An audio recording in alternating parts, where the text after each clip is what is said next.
I wanted to thank and give a shout out to some of the other creators here on TikTok, like Gods in My Skin, who pointed out that the same tactics are being used on the American public that were used in the Epstein list to keep us in such a state of fear that we become immobilized and we can't respond. In psychology, that's called fawning.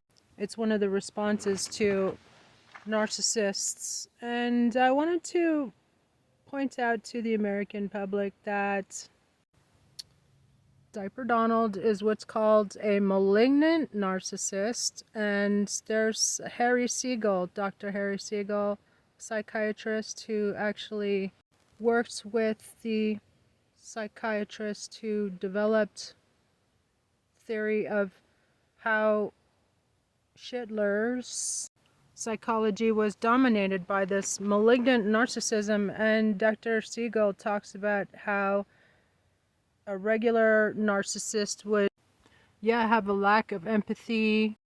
And Diaper Donald's psychiatrist niece, Mary Trump, I highly recommend everybody reads her book, Too Much and Never Enough, because she lays out how this diabolical creature was raised as a sociopath like his father. So anyway, Dr. Siegel was saying how the difference between a malignant narcissist is that they enjoy seeing others suffer, and there's an element of sadism in it. So, as a former psychology tutor, Oxford University, I thought everybody should know. But to get back to what Gods in My Skin was saying, is that the light has already won.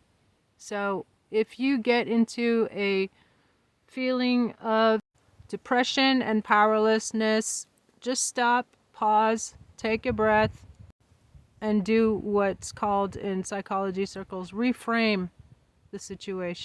The fact is that the light has already won, and these things are being exposed, and yeah, they're so horrific we can barely look at them, but they are coming out, and that's all part of the healing process.